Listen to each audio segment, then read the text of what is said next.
Good morning friends, मैं हूँ आपका होस्ट नीरज और आप देख रहे हैं नीरज ऑन व्हील्स। आज का जो टॉपिक है वो है हमारी ट्रायम्फ टाइगर 900 GT और इसी का हम आज रिव्यू करने वाले हैं हिंदी में। इस गाड़ी का इंग्लिश में रिव्यू होता है और बहुत से लोगों को कन्फ्यूज़न होता है कि यार ये गाड़ी खरीदूँ या नहीं खरीदूँ, लेकिन आज हिंदी में पूरा आपको प्रोज और कॉन्स बताएंगे और पूरा क्लियर करेंगे। और जो भी क्यूरीज है, किसी को लेना है तो आप ये वीडियो देख के ही लेना है बस। तो चलो स्टार्ट करते हैं आज का वीडियो, आगे बढ़ते हैं प्रोज और कॉन्स के लिए।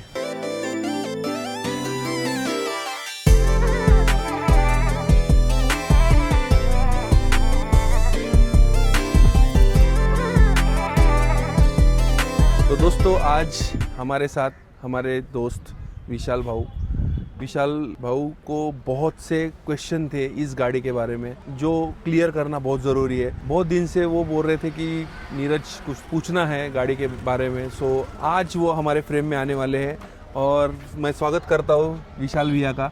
और ये हमसे सवाल पूछने वाले हैं कुछ प्रोज और कॉन्स के बारे में। पूछो जो पूछना है भैया। पहला सवाल, टाइगर 900 GT की ये जो गाड़ी है वो मेरी ड्रीम बाइक थी सबसे पहली बात। तो कुछ ट्रायम्फ और BMW में थोड़ा सा कन्फ्यूज़न था मुझे कि ट्रायम्फ 900 GT लूँ या फिर 850 BMW जो आती है ना वो लूँ GS। सो प्राइस डिफरेंस ज़्यादा नहीं है दोनों में, लेकिन ये गाड़ी का कंफर्ट मेरे हाइट के हिसाब से और सीटिंग कंफर्ट इसका वो ज़्यादा बेटर लगा मुझे एज़ कम्पेयर BMW 850। सो उसी वजह से ये गाड़ी चॉइस की मैंने। और इंडिया के लिए 1000 cc के ऊपर जाना मुझे वर्थ नहीं लगा, सो इसीलिए मैंने ये चॉइस की। इससे पहले मेरे पास थी KTM 390 एडवेंचर, 400 cc के अंडर ही थी वो। उसमें वो भी बहुत अच्छी गाड़ी है। अपग्रेड करना था और एक सुपर बाइक का फील लेना था, इसीलिए इस गाड़ी को मैंने चॉइस किया। तो बहुत कुछ है, प्रोज भी है, कॉन्स भी है इसमें बहुत से। कैसा पसंद आई ले ली। मिडिल क्लास आदमी के लिए कितना भारी जाता है जेब पे बाद में ही पता चलता है। लेते समय सबको एक्साइटमेंट रहती है कि यार गाड़ी ले रहा हूँ, या फिर दोस्तों को बता यार 900 GT है, ट्रायम्फ की गाड़ी है, तो ऐसा लगता है यार क्या ले लिया। लेकिन हाथी ले लिया और उसको पालना कितना मुश्किल है ये मैं आगे बताऊंगा वीडियो में। आपका सिटी यूसेज कितना है और हाईवे यूसेज कितना है इस पर्टिकुलर बाइक पे? मेरा कैसा है, मेरे ये प्राइमरी बाइक है, मेरे पास दूसरा कोई बाइक नहीं है। सो जुपिटर है मेरे पास एक, सो वो गाड़ी तो काम में रहती है, तो ये गाड़ी से ही मैं सब कुछ करता हूँ। तो छोटी भी बात है, कुछ 2 किलोमीटर भी जाना है तो इसी गाड़ी से जाता हूँ। सो मैं रिकमेंड करूँगा कि इससे सिटी यूज़ ना करें। सिटी यूज़ में कैसा होता है कि आपके पैर पे हीट आती है और हीटिंग इशू बहुत है। यानी जैसा यहाँ पे डिफ्लेक्टर लगे हैं, हीट डिफ्लेक्टर, बट सिटी में 900 cc है, ऑब्वियसली बहुत ज़्यादा हीट होने वाला है। ये पकड़ के चलो। अगर अपने को बहुत अच्छे से राइड करना है बिल्कुल शांत, तो आप हाईवे पे निकल जाइए। सबसे बेस्ट हाईवे के लिए ये गाड़ी है। एक्सपीरियंस बताओ तो गाड़ी जो है ना वो कंफर्ट लेवल तो बहुत अच्छा है। इसमें सीट हाइट भी कम ज़्यादा होती है। सो 5.5 फुट का भी बंदा इसमें बहुत कंफर्टेबली राइड कर सकता है। और मैं 6'3" हूँ, 6 फीट 3 इंच, तो उसके हिसाब से मैं भी बहुत कंफर्टेबल हूँ। 6 फीट के ऊपर वाला बंदा यहाँ पे जो विंडशील्ड लगी है इसको मैंने एक्सटेंड किया हुआ है। ये ऐसा ऊपर नीचे होता है, देखो ऊपर रखता हूँ मैं मेरे हिसाब से। तो 6 फीट के ऊपर अगर बंदा है तभी भी थोड़ा सा विंड ब्लास्ट आता है थोड़ा सा। बाकी एज़ कम्पेयर दूसरे गाड़ी से तो कम आता है, लेकिन इस पे भी आता है, तो वो कंसिडर करके चलो हाईवे पे। और हाईवे पे ही चलना है मोस्टली। इसका यूज़ 50-50 है मेरा। सिटी पे भी चलती है और हाईवे पे भी चलती है। तो बाकी तो कुछ ऐसा ये नहीं है कि, और आपका रिकमेंडेशन है सिटी पे मत चलाओ, हाईवे पे चलाओ। हाईवे पे ज़्यादा चलाओ, सिटी पे 20% यूज़ करो इसको, क्योंकि मैं आपको आगे बताऊंगा और कि इस पे खर्चा क्या आता है। ठीक है, खर्चे पे जाएंगे। क्योंकि नहीं, खर्चा इसीलिए बोल रहा हूँ मैं कि सिटी में अगर यूज करते हो तो खर्चा ज्यादा बढ़ेगा आपका, आपका मेंटेनेंस ज्यादा होगा, ये तो पक्का है। सो इसीलिए मैं बोलूँगा कि हाईवे पे ज़्यादा यूज़ करो इसको। राइड क्वालिटी हाईवे के ऊपर, और अगर पिलियन है साथ में या ज़्यादा लगेज है तो आपका राइड क्वालिटी कैसा है? राइड क्वालिटी आप लगेज के साथ बोलो या फिर पिलियन है या फिर आप अकेले भी हो, राइड क्वालिटी में कोई कॉम्प्रोमाइज़ नहीं है, बेस्ट राइड क्वालिटी है। सस्पेंशन सेटअप आगे का भी फोर्क और पीछे का भी शॉक अप दोनों एडजस्टेबल है, तो उसमें आप कम ज़्यादा कर सकते हैं। इसमें स्टीफनेस बढ़ाना पड़ता है थोड़ा सा, अगर पिलियन है, लगेज ज़्यादा है तो वो वही एडजस्ट करो और चलो। नॉर्मल सेटअप रखना है तो आप सेटअप करके निकल सकते हो। बहुत स्मूथ राइड होती है, पिलियन को भी बहुत ज़्यादा कंफर्ट है, और टॉप बॉक्स लगने के कारण थोड़ा सा बैक रेस्ट भी अच्छा हो जाता है। तो ये शैड का मैंने टॉप बॉक्स भी बिठाया था और कंफर्टेबल है, बाकी तो कुछ ऐसा ये नहीं।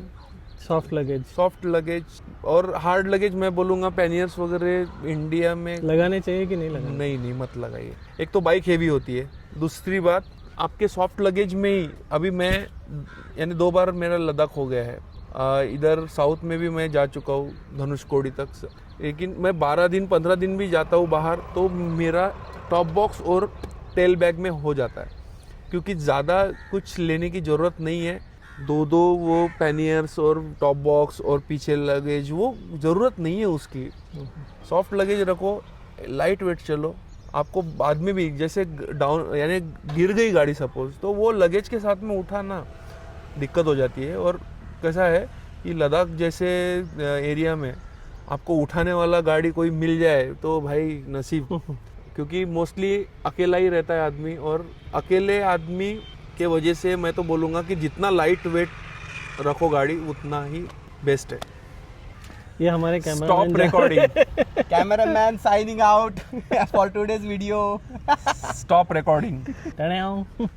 ओके, अगला सवाल, रिलायबिलिटी और नॉन इश्यूज, यानी अगर इश्यूज आते हैं तो सर्विस का रिस्पांस कैसे? सर्विस सेंटर तो बहुत कम है, मोस्टली मुंबई, पुणे, बेंगलोर, हैदराबाद ऐसे मेजर सिटीज़ में, नागपुर ऐसे मेट्रो सिटीज़ में मोस्टली है इसके। सो मैं तो बोलूँगा कि सर्विस जो है ना वो बराबर है, जो सर्विस है, जो रेगुलर सर्विस आप करते हो, बट अगर गलती से कोई पार्ट गया या कुछ प्रॉब्लम हुआ, जैसे वारंटी में है गाड़ी आपकी, जैसे मेरे वारंटी में मेरा सिम्स का आवाज़ आ रहा था, टिक टिक टिक टिक, तो वो हमने करके लिया था, तो उसमें उन्होंने पूरा हेड चेंज कर दिया इस गाड़ी सर्विस का क्वालिटी अच्छा है, क्वालिटी बहुत अच्छा है, बट नहीं कॉस्ट पे आते हैं वो तो। जितने भी CBU है ना यूनिट्स, उसमें कैसा पार्ट्स भी इम्पोर्ट होता है। सो इम्पोर्ट जो भी पार्ट्स आते हैं ना, तो जैसे आपके साथ मेरी राइड है, 2-3 दिन बाद राइड है, यही गाड़ी लेके जाना है, मेरे पास गाड़ी नहीं है दूसरी। ऐसा होता है कि अगर ये प्रॉब्लम आया, कुछ भी छोटा स्विच हो या फिर कोई कुछ भी हो जाए, तो ये लोग मोस्टली जो पार्ट्स है ना वो अवेलेबल नहीं रखते हैं। सो ये ऑर्डर करेंगे, फिर ये जो पार्ट है वो ऑर्डर होने के बाद फिर वो आएगा बजाज के पास में, और बजाज फिर प्राइम को भेजते हैं। सो ये प्रोसेस के लिए उनको 15 से 20 दिन मिनिमम लगते हैं, मिनिमम बोला है मैंने। जो बड़े पार्ट्स है उसको तो 1-1, 1.5 महीना लगता है।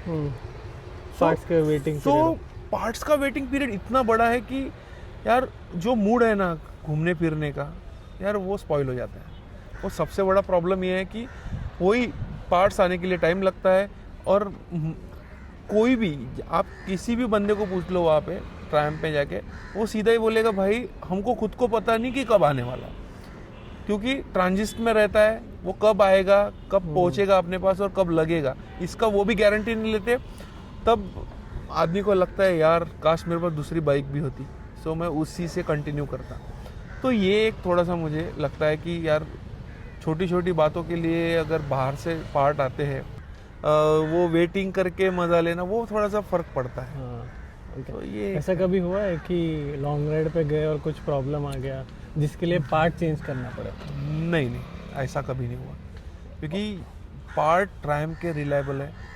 आप लॉन्ग रूट पे जाते हैं तो आप ब्रेक पैड्स वगैरह देख के जाते हैं, तो मोस्टली मैं तो देख के जाता हूँ, तो ब्रेक पैड्स नए चाहिए।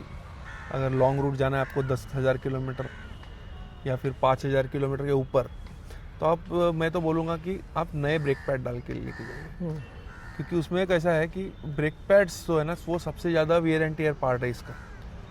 और अब मैं कॉस्टिंग पे आऊँ तो ब्रेक पैड का कॉस्ट 18 से 19,000 के आसपास जाता है। अगला सवाल वही है, कॉस्ट ऑफ ओनरशिप। एक तो हो गया कि you have to buy the motorcycle on loan और whatever, and then every year you will have a service. हाँ, सर्विस ड्यूरेशन भी बताओ और उसका खर्चा और एडिशनल कॉस्ट जो हिडन बोल सकते हैं, जैसे कि आपको सर्विस गए, सर्विस का स्टैंडर्ड कॉस्ट होगा, ऑयल चेंज वगैरह वगैरह जो भी स्टैंडर्ड चेंज करना है, और उसके बाद ब्रेक पैड, फिर ये जो एडिशनल जो वेयर एंड टेयर होता है उसका cost, plus labour separately. Super bike ले रहे हो तो आप ये सोचना छोड़ दो कि आपका सर्विस कॉस्ट पे पूरा साल निकलने वाला है। इसके हिडन कॉस्ट सर्विस कॉस्ट से भी ज़्यादा है। 15,000 कम से कम सर्विस कॉस्ट पकड़ लो। ब्रेक पैड्स नया बंदा है, 6,000 किलोमीटर 7,000 किलोमीटर बहुत हो गए। सो एक बार अगर ब्रेक पैड चेंज करते हो आप, ब्रेम्बो जो इसको लगते हैं, उसका कॉस्टिंग आता है 18,500 के आसपास, 18,000 पकड़ लो। सो 18,000 वो ब्रेक पैड चलते हैं आपके ऑलमोस्ट 13 से 14,000 किलोमीटर। अगर नया बंदा है तो 10,000 किलोमीटर ही चलेंगे दो ब्रेक पैड्स। क्यों? क्योंकि नया बंदा ब्रेक्स ज़्यादा यूज़ करता है। हाँ। और मैं आपको अभी कुछ देर पहले बोला है मैंने कि ये हाईवे यूज़ करो, मोस्टली 80%। जहाँ में ब्रेकिंग कम हो। अगर आप सिटी में यूज़ करते हो मोस्टली, तो आपके ब्रेक पैड 5,000 किलोमीटर पे जाना ही जाना है। मैं लिख के दे सकता हूँ ये बात। तो सिटी में कम यूज़ तो करो। सिटी में कम यूज़ करो और हाईवे पे ज़्यादा यूज़ करो, तो उसमें आपको ब्रेक पैड्स भी थोड़े कम घिसेंगे। वो 15,000 हो गया। ब्रेक पैड्स के 2 बार के पैसे अगर जोड़ूँ तो दूसरी बार के पैसे उसको आधा कर लेता हूँ मैं, अराउंड 25,000 रुपये में पकड़ लूँ। 18,000 के है लेकिन कम करके, यानी वो और भी चलेंगे ना थोड़े 2-4 हज़ार किलोमीटर, तो उसके हिसाब से 25,000 वो हो गए। 25 और 15 हो गए 40,000 यहाँ पे हो गया। और उसके बाद में आ जाते हैं अपन टायर्स पे। टायर्स जो है वो आपके 10 से 12,000 किलोमीटर चलते हैं। तो आपको साल में एक बार तो आपका, अगर मैं सिटी में रहता हूँ तो सिटी में बहुत अच्छे रोड्स है, सब कुछ है। और ये मैंने अभी इसके मैटजिलर के डाले हैं, कारो स्ट्रीट। ये सॉफ्ट कंपाउंड रबर है ये, तो ये ज़्यादा वियर होते हैं। तो वियर आउट जल्दी होने की वजह से कैसा है, 10 से 12,000 किलोमीटर पकड़ लो आप, तो साल का उसका खर्चा टायर्स का। तो टायर्स जो है ना वो 40,000 के आसपास आते हैं दोनों। 40,000 तो 2 साल में एक बार हो गया ना? या नहीं, तो आप कितना चलाते हो उस पे? मैं 12,000 किलोमीटर चला लो आप, आपके टायर चेंज करने पे आ जाएंगे 12 से 13,000 14,000 मैक्स। ओके, यानी 15 के अंदर पकड़ लो। तो आपको 1.5 साल में एक बार तो चेंज करना है टायर। अगर नहीं चलाएंगे तो आपका टायर कड़क हो जाता है, उसको भी चेंज करना ही पड़ेगा। और चलाते हैं तो भी करना पड़ेगा, यानी कोई भी सिनेरियो में आपको टायर चेंज करना ही है। सो 1.5 साल का वो अगर कॉस्ट पकड़ लूँ मैं, सो नहीं, 1 साल का कितना होगा? 1 साल का जो है वो आप पकड़ लो, एक बार अगर पेयर चेंज करते हैं तो आप 40,000 लगते हैं, तो उसमें से 10,000 माइनस कर लो, 30,000 ही पकड़ो, क्योंकि वो 1.5 साल चलने वाला है। 45,000 और 30,000 कितने हो गए? 40 30 70 75,000 75,000 हो गए। ठीक है, 20,000 75,000 मेंटेनेंस कॉस्ट हो गया। सिर्फ मेंटेनेंस कॉस्ट लगना ही है, ये कुछ भी कर लो, प्लस इंश्योरेंस प्लस इंश्योरेंस इसका 25,000 का आता है। 1 लाख हो गया। 1 लाख हो गया। 1 लाख ये आपको लगा नहीं है, नहीं कुछ आप चलाओ भी मत, तभी भी आपको इतना तो खर्चा करना है साल में। थोड़ा ब्रेक पैड का खर्चा कम हो जाएगा, लेकिन ज़्यादा नहीं, 15 से 20,000 कम हो जाएगा। यानी 80,000 तो आपका कुछ भी ना भी चलाओ तभी भी आने ही वाला है। दूसरी बात, चेन स्प्रॉकेट 20,000 चलता है, तो आपको 2 साल में एक बार चेन स्प्रॉकेट चेंज करना पड़ेगा। चेन स्प्रॉकेट का कॉस्टिंग ऑलमोस्ट मुझे अभी याद नहीं है, लेकिन अगर कावासाकी में पूछा था मैंने 25,000 के आसपास है, इसका तो 30 का आसपास होगा, तो उसका आधा पकड़ लो आप, 15,000 वो एक साल का, 15,000 का वो हो गया, 1 लाख और 15, एक 15, एक 20 तक। अच्छा। और ये गाड़ियाँ E20 कंप्लाइंट नहीं रहती है। सब बोलते हैं कि E20 तो है, आपका रनिंग कॉस्ट में पेट्रोल भी पकड़ लो तो आपको E20 नहीं डाल सकते। E20 डाल सकते हैं। हाँ। ट्रायम्फ में बोलते हैं कि E25 तक ये सहन कर लेगी। सहन करने को तो E50 तक भी सहन कर ले गाड़ियाँ, फिर बाद में वो लेकिन कैसा है कि कुछ भी हो जाए, कैसा एक प्योरिटी जो रहती है ना, वो बाहर के देश में कैसा वहाँ पे आपको Options E5, E10, E20 इसका ऑप्शन मिलता है, यहाँ पे वैसा नहीं है। और Option जो नहीं। जो इंडियन ऑयल बेचता है XP100, वो XP100 का प्राइस ऑलमोस्ट 175-170 रुपीज़ पर लीटर है। तो वो रनिंग कॉस्ट कितना हो जाएगा आप सोचो। तो नॉर्मली पावर पेट्रोल डालो, 120 रुपये 130 रुपये लीटर जो आता है वो डाल सकते हैं अपन, उतना मैनेज कर सकते हैं, तो वो डालना ज़रूरी है। एक कंटिन्यूसली सादे पेट्रोल पे मत चलो, मैं तो बोलूँगा। अभी तक कोई प्रॉब्लम मेरा गाड़ी में तो अभी तक कोई प्रॉब्लम आया नहीं है वैसे। बाकी तो कुछ नहीं, अभी मेरा लास्ट सर्विस में मैंने थ्रॉटल बॉडी क्लीन करके उसके जो नीचे के रबर्स रहते हैं वो थोड़े क्रैक थे, तो वो रबर्स चेंज किए। कैसा है देखो, आप ये छोटा सा रबर है, मैं सोचा यार रबर चेंज करना है, बस कर दो भैया, बोल दिया मैंने। उन्होंने बताया मुझे वो कॉस्टिंग, लेकिन मैं कॉस्टिंग सुनने के बाद में मेरे को थोड़ा सा यार, एक रबर 2200 रुपये का है। सीधी सीधी बात है यार, 6-6.5 हज़ार रुपये के खाली 3 रबर है छोटे छोटे। तो ये फ़र्क पड़ता है। हर आदमी के सपने होते हैं, छोटे से लेके बड़े तक। आप गरीब आदमी का भी, मिडिल क्लास बोलो, अपर मिडिल क्लास, और बड़े लोग, सभी का सपना होता है कि यार कभी पैसा आ जाए तो यार सुपर बाइक एक बार खरीद ले। वैसा ही मैंने भी सपना देखा। मेरे को गाड़ियों का बहुत शौक था बचपन से, तो मैंने भी ले लिया।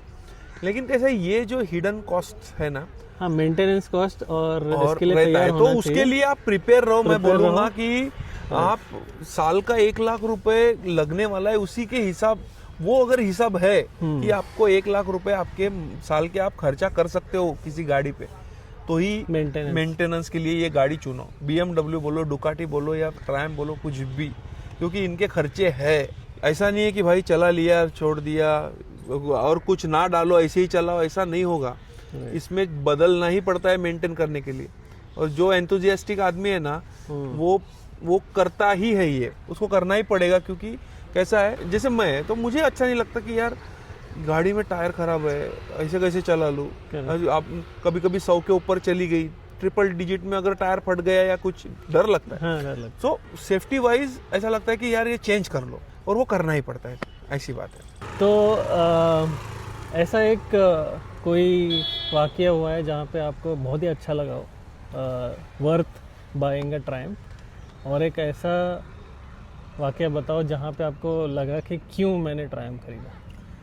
सो गुड एक्सपीरियंस तो बहुत से है, क्योंकि देखो जैसे नाइट में निकलते हैं, नाइट राइड, तो जो मज़ा इसमें है कि यार आप थ्रोटल दो। और स्पेशली मैं बोलूँगा कि कर्नाटक में बहुत ऐसे लंबे लंबे हाईवेज जो सीधे स्ट्रेट रोड्स बहुत है, तो वहाँ पे ये गाड़ी ने बहुत अच्छा परफॉर्म दिया, क्योंकि इसमें आता है क्रूज कंट्रोल। सो बैठ के मस्त क्रूज पे डाल दो 100 के 80-100 जो भी आपको सही लगे, और आप बस रिलैक्स हो जाओ और चलते रहो। उसमें बहुत अच्छा लगता है, आपको बैक पेन नहीं होगा। और मेरे कंफर्ट के लिए मैंने हैंडल बार राइजर भी लगाए हुए हैं। तो इतना हैवी है तो भी बैक पेन नहीं होगा? कुछ भी नहीं। ओके। हेवी है सिर्फ उठाने के लिए, या फिर बंद गाड़ी में आप आगे पीछे, हाँ, आप एक बार बैठ जाओ, स्प्लेंडर जैसा लगेगा। जैसे BM 1250 भी लगता है, जो बहुत हेवी है, लेकिन बहुत उसका वेट मैनेजमेंट, ये गाड़ियों का वेट मैनेजमेंट बहुत अच्छा होता है। सेंटर वेट जो बोलते हैं ना, वो बहुत अच्छा है। तो मैं गुड एक्सपीरियंस में ये डालूंगा कि क्रूज कंट्रोल है, हाईवे है, और लंबा स्ट्रेच जाना है अपने को मस्त, तो आप क्रूज कंट्रोल क्रूज करके लगा के मस्त माइलेज, मैं बोलूँगा सबसे अच्छा माइलेज ये गाड़ी का है। 20 के आसपास का माइलेज मिल जाता है मोस्टली। इस सेगमेंट में 15-16 एक्सपेक्टेड रहता है, तो ये 20 22 तक का माइलेज दिया है इसने, अगर अच्छे से चलाओ। मैं 100 के आसपास की बात कर रहा हूँ, 100 110 अगर आप क्रूज करते हैं तो आपको 20 का माइलेज आराम से मिल जाएगा, 20 से 22 का आराम से। क्योंकि 900 जो 888 सीसी है तो उसमें इतना माइलेज अपन एक्सपेक्ट नहीं करते, लेकिन मिलता है इस गाड़ी में। तो माइलेज का कोई इशू नहीं है, 20 लीटर्स का टैंक है, 20 to 21 कुछ, तो एक बार फुल कर लो। 350 400 आई थिंक 350 किलोमीटर चला है मैंने। मैं उतना देखता नहीं क्योंकि मैं खुद भी गाड़ी एकदम यानी कॉन्स्टेंटली उसी स्पीड पे नहीं चलाता हूँ, और अपनी इंडियन रोड्स तो है ही, तो इंडियन रोड्स पे उतना माइलेज मिलना बहुत बड़ी बात है। कभी भी कुछ भी आ सकता है, तो ब्रेकिंग करना ही पड़ता है, तो उसमें माइलेज ड्रॉप होता है। बैड एक्सपीरियंस ऐसा है कि मैं एक बार गोवा गया था, गोवा से फिर गणपतिपुणे गया था। तो गणपतिपुणे के पास में एक ऐसे खड्डे में से चला गया गाड़ी। क्या स्पीड पे? आई थिंक 80-90 के आसपास होगी गाड़ी। अच्छा, और रात का समय था और बैड रोड, और मेन बात मैं रोड पे चला रहा था, ऐसा नहीं है कि रोड के बाहर, रोड के बीच में ही जैसे नाली रहता है ना, ऐसा खोद के रखा हुआ अनएक्सपेक्टेड वैसा खड्डा, और वो भी ऐसा कि किसी को दिखेगा नहीं, तो वो उसमें चला गया, तो रिम बेंड हो गया था यार। नसीब अच्छा था कि हवा नहीं निकली, और इसको खोलने वाला वहाँ पे कोई नहीं। मैंने बहुत कोशिश की, रात का समय था, 12-1 बज गया था, क्या करूँ कुछ समझ में। गणपतिपुणे आके स्टे कर लिया मैंने। दूसरे दिन सुबह उठ के हवा चेक करते करते 150 किलोमीटर 100 किलोमीटर ऐसे बीच बीच में हवा चेक करना और चलना, ऐसे करते हुए पुणे तक आ गई वो गाड़ी, क्योंकि उसका हवा नहीं निकला था। फिर वो इंश्योरेंस में था तो कोई टेंशन ही नहीं, इंश्योरेंस क्लेम करवा के फिर वो चेंज करवा लिया मैंने। तो तब वो एक एक्सपीरियंस मेरा बैड हो गया था, क्योंकि उससे फिर मेरा 1-2 डेस्टिनेशन थे वो थोड़े मिस हो गए थे। तो उसी वजह से फिर रिटर्न बैक टू पुणे। हाँ, रिटर्न वो दूसरे दिन मुझे रिटर्न आना पड़ा, क्योंकि डर था, वो डर। और एक बात बोलना चाहूँगा, आप 500 सीसी के अंदर वाली गाड़ी कोई भी, या फिर नॉर्मल गाड़ी कोई भी अगर चलाते हैं तो वो गाड़ी आप कहीं भी पार्क करो तो आपको टेंशन नहीं आएगा। लेकिन आप बिग बाइक अगर लेके जाते हैं और कहीं पार्क करते हैं पब्लिक प्लेस में, तो आपको आधा आपका जो माइंड है ना, वो एंजाइटी रहेगा कि 25-30% तो भी एंजाइटी रहता है यार, मेरे गाड़ी पे कोई बैठ ना जाए, या फिर स्क्रैच ना मार दे, या फिर यार गिरा ना दे। पब्लिक प्लेसेस पे रुक नहीं सकते, बहुत ज्यादा रिस्की है। और अगर ओवरनाइट स्टे करना है तो कवर्ड पार्किंग ही चाहिए। ठीक है, ओपन में रखो, लेकिन कोई secure parking, safe compounded area. ऐसा नहीं है कि भाई साहब आपने लगा दी कहीं और। जैसे मेरे पास 390 थी, तो मैं रामेश्वरम गया था, तो रामेश्वरम में मंदिर के बाहर वहाँ पे पार्किंग नहीं है शायद। तो वही जहाँ पे मैं चप्पल वगैरह निकाल के रखते हैं ना, वहीं पे लॉकर्स है, तो लॉकर के साइड में मैंने लगा दी थी। पब्लिक प्लेस में ओपन रोड पे गाड़ी लगा के ये नहीं लगा सकता मैं। ये नहीं लगा। इसके लिए मुझे पूरा देखना पड़ेगा यार, पार्किंग कहाँ है, कहाँ लगनी है गाड़ी, और आजू बाजू में कोई ऐसा कैसा है, साइड में लगी एक हाथ गाड़ी, और उसने अगर गाड़ी ऐसा मार दिया कुछ, जैसे क्रैश गार्ड्स है, ये अगर घिस गए या कुछ हो गया, तो फिर यार इसका कॉस्टिंग बहुत ज़्यादा है, बहुत ज़्यादा। तो तब थोड़ा सा लगता है कि वो भी है कि अगर घर के पास भी लगाते तो भी कवर करके ही रखना पड़ता है। मेरा कवर्ड पार्किंग है, इसलिए मुझे टेंशन नहीं है। कैसा मैं वेल मेंटेन करके रखता हूँ गाड़ी। और भाई मैं तो बोलूँगा जिसको गाड़ी की तरफ ध्यान देने के लिए टाइम नहीं है, उसने सुपर बाइक ना लिए तो ही बेहतर है। क्योंकि अगर इस पे अगर मैं बोलूँ तो ये 2-4 घंटे निकल जाएंगे, लेकिन एंजाइटी तो रहती है बाइक के लिए, ऐसी बात है। तो फाइनल कंक्लूजन क्वेश्चन ये है कि क्या तैयारी होनी चाहिए फाइनेंशियली, बेसिकली आपको फिजिकली, फाइनेंशियली, और जैसे मेंटली प्रिपेयर्ड कैसे? मेंटली प्रिपरेशन का मैं बोलूँगा कि आपको अगर कोई बाइक मेंटेन करनी है तो मैंने पहले ही बोला है कि 1 लाख रुपए साल का अगर आपका बजट है, मिनिमम 1 लाख रुपए अगर आपके पास में एक्स्ट्रा गाड़ी के लिए खर्चे के लिए है, तो ही आप ये गाड़ी लीजिए, मैं ऐसा बोलूँगा। दूसरी बात, मैंने सिर्फ इसका मेंटेनेंस वगैरह बोला है। अब ये गाड़ी इनिशियली लेने के लिए आपको कुछ फाइनेंस करना पड़ेगा, जैसे मैंने भी किया था, तो उसका EMI वगैरह सब पकड़ के 1.5 लाख के करीब पूरा खर्चा आता है। तो उतना मेंटली प्रिपेयर रहना पड़ेगा यार, 1.5 लाख रुपए मुझे कुछ भी करके ये गाड़ी के लिए खर्चा करना है, तो ही मैं ये बाइक मेंटेन कर पाऊँगा। दूसरी बात, आपको अगर शौक है तो आप ये कर सकते हो कि आप सेकंड हैंड ले लो। सेकंड हैंड पे ऐसा नहीं है कि आप 5-10 हज़ार किलोमीटर चली हुई गाड़ी लेंगे वो अच्छी निकलेंगी और आप 30-35 हज़ार चली हुई गाड़ी लेंगे वो गंदी निकलेंगी। ये सबसे बड़ा मिथ है। आप 40,000 50,000 किलोमीटर वाली भी गाड़ी ले सकते हो, सिर्फ मेंटेन होनी ज़रूरी है। मैंने बहुत से केसेस ऐसे देखे हैं जो 10,000 15,000 किलोमीटर के अंदर उनका हेड का काम या कुछ निकलता है, और वही मैंने देखा है कि 40-40 50-50 हज़ार किलोमीटर तक किसी का इंजन को हाथ भी नहीं लगा था कोई। तो ये बात है कि आप मेंटेन कैसे करते हैं। हाँ, पहले से ये बहुत ज़रूरी बात है कि आप गाड़ी लेने से भी ज़्यादा इम्पोर्टेंट है मेंटेन करना।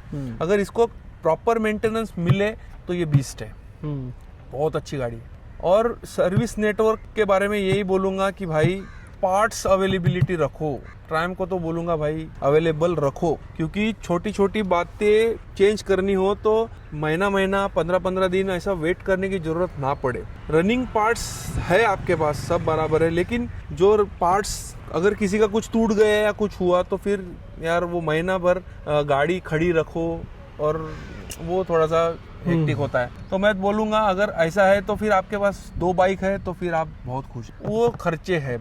रही बात मेंटली प्रिपेयर की, भाई आपको है ना, आपको क्या सहन शक्ति जो है ना आपकी वो अच्छी चाहिए भैया।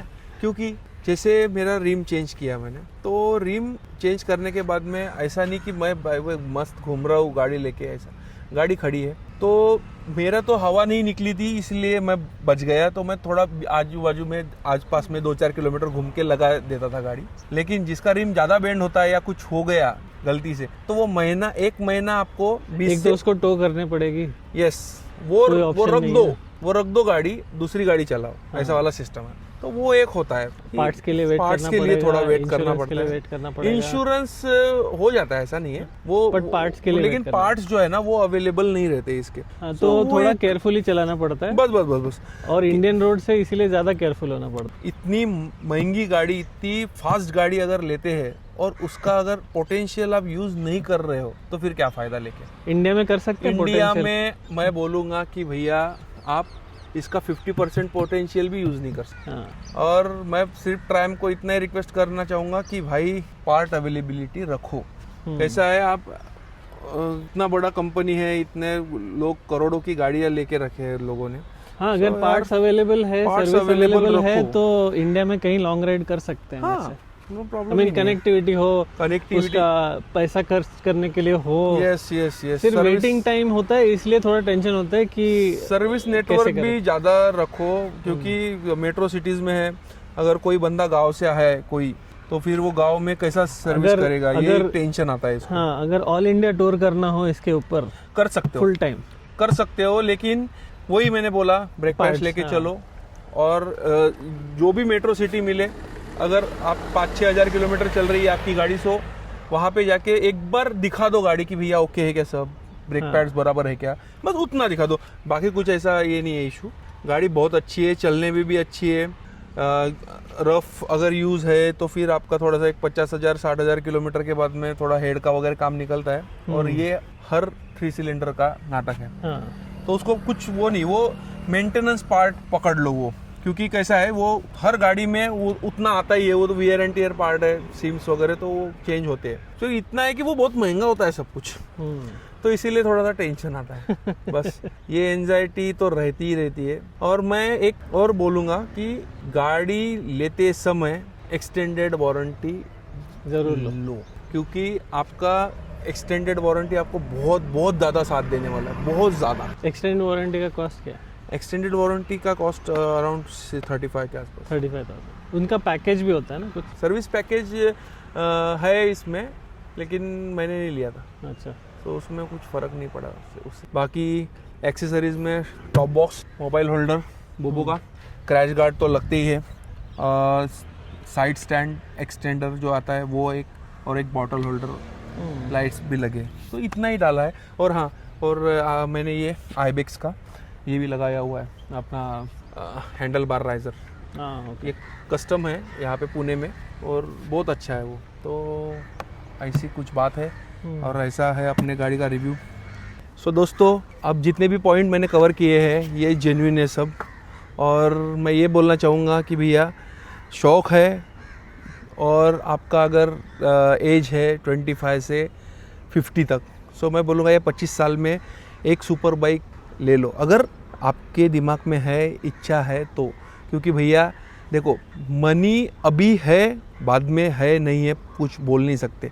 उतना प्रिपरेशन करो, चलाओ, अगर नहीं पसंद आती है सेकंड हैंड ले लो, थोड़ा चला लो, आपका जितना भी ये है इच्छा जो है वो इच्छा पूरी कर लो और फिर बेच दो, कोई प्रॉब्लम नहीं है। कैसा है देखो, इतना तो मेंटली प्रिपेयर रहना पड़ेगा कि साल का 1-1.5 लाख जो भी इसका खर्चा है वो करना है।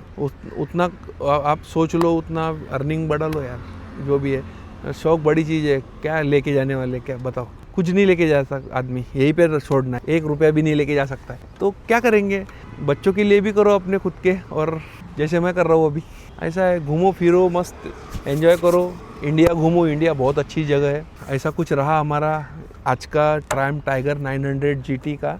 और ये मैं बताना भूल गया आपको कि ये गाड़ी है 2022 की जुलाई महीने की, तो इसको ऑलमोस्ट अभी 3.5-4 साल के आसपास हो रहा है। और तभी भी ये गाड़ी आज भी बहुत अच्छे कंडीशन में है, क्योंकि इसको मेंटेन किया हुआ है। बहुत अच्छे से मेंटेनेंस रखो तो आपकी गाड़ी को कुछ नहीं होगा। सो ऐसा कुछ है हमारा आज का रिव्यू। तो ये हिंदी वाला रिव्यू आपको कैसा लगा आप कमेंट बॉक्स में प्लीज़ बता दीजिए, और हमारे चैनल को सब्सक्राइब कीजिए, लाइक कीजिए, शेयर कीजिए। अगर आपको ये पसंद आता है तो ही कीजिए, अदरवाइज़ आराम से देख के चिल करो, बस मस्त रहो, मौज करो और देखते रहो नीरज ऑन व्हील्स। तो चलो मिलते हैं अगले किसी नेक्स्ट व्लॉग में। ओके, तो अभी एक अच्छी स्टोरी बताओ। ओके, कहना हो क्योंकि बहुत बार ऐसा होता दादा है। हाँ हाँ, ते बोला ना काय? ओ अच्छा।